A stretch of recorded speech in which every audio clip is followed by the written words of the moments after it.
commission, le groupe UDI, celui de Jean-Louis Borloo. Il y a une personne, un député, qui tient ce projet, qui est très présent dans l'hémicycle depuis hier pour porter ce projet. C'est Rudy Sall, il est aux côtés de Fernand Tavares. Bonjour Fernand. Bonjour Thomas.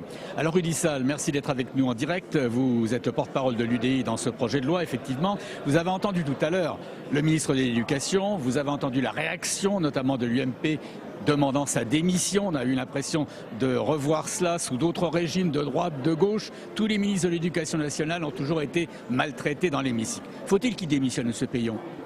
Oh, écoutez, ça c'est son choix, c'est sa responsabilité. En tout cas, ce qu'il n'a pas à faire, c'est insulter les parlementaires comme il le fait. Aujourd'hui, c'était une de nos collègues UMP, mais d'une façon régulière, depuis le début de cette discussion, aussi bien en commission qu'en séance, eh bien, M. Peillon a l'insulte à la bouche, et j'estime que ce n'est pas digne d'un ministre face à des parlementaires. Peut-être qu'il n'a pas suffisamment de pratique parlementaire, ou il a oublié. Il y a longtemps qu'il n'a plus été député, mais il devrait quand même revenir à des sentiments un peu plus modérés à l'égard du Parlement. UMP et UDI ont déposé près de 1300 amendements. Est-ce que certains peuvent être retenus ou ont été retenus par le ministre ?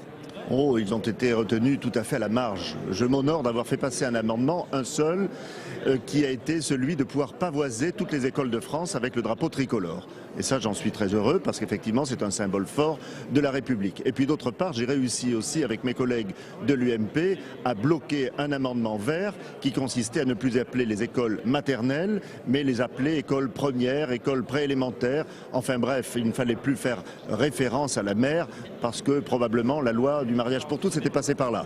On est arrivé tout de même à 2 voix en commission à faire capoter cet amendement. Alors le ministre en appelle au consensus, au moins sur la priorité aux primaires et la lutte contre l'illettrisme. Là-dessus, vous pourriez vous entendre, non ?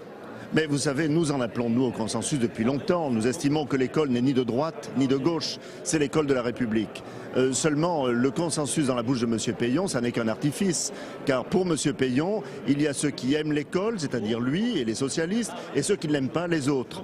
Il y a ceux qui construisent l'école, et puis il y a ceux qui la détruisent, et nous serions dans la deuxième catégorie. Tout cela n'est pas sérieux. Avant M. Peillon, il y a eu plusieurs ministres, ils ont fait de leur mieux, ils ont réussi, ils ont échoué. Il aura lui aussi son lot d'échecs et de réussites. Merci Rudy Sall.